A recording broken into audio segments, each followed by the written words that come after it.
এই সরকারের অধীনে সুষ্ঠু নির্বাচন দেওয়া সম্ভব নয় বলে মন্তব্য করেছেন জাতীয় পার্টির চেয়ারম্যান জি.এম. কাদের সাহেব। হ্যাঁ, এই জি.এম. কাদেরই কিন্তু আওয়ামী লীগ সরকারকে দীর্ঘদিন ক্ষমতায় থাকার জন্য সহযোগিতা করেছে। জি.এম. কাদের সাহেব এখনো বাংলাদেশি অবাধে চলাফেরা, বিভিন্ন রাজনৈতিক সেমিনার প্রোগ্রামগুলো পালন করতেছে। এটা তার সৌভাগ্যই আমি বলবো।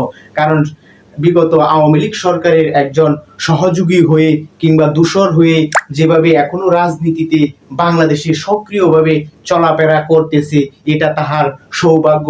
আল্লাহ তাআলার পক্ষ থেকে অশেষ একটি রহমতেই বলবো। এই জি.এম. কাদের সাহেব যদি আজকে বিগত সময়ে যদি গুরুত্বপূর্ণ ভূমিকা পালন করত, জনগণের পক্ষে থাকতো, ন্যায়সঙ্গত আন্দোলনে জনগণের পাশে থাকতো, তবে কিন্তু আওয়ামী লীগ সরকারেরও আজকে এই ধরনের দিন দেখতে হতো না।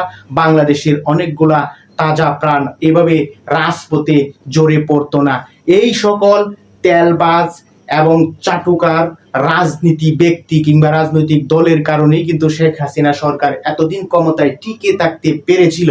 আজকে জি.এম. কাদেরকে বিভিন্নভাবে একটু চাপে রাখতেছে, অবশ্যই চাপে রাখবে। কারণ দেখুন, হাসানুল হক ইনু সহ রাশেদ খান মেনন, আরো শাহজাহান চৌধুরী, আরো যারা আছে অনেককেই কিন্তু গ্রেফতার করা হয়েছে। আপনারাও কিন্তু এখন পর্যন্ত গ্রেফতার হননি, এটা আপনাদের সৌভাগ্য। তারপরেও এই ধরনের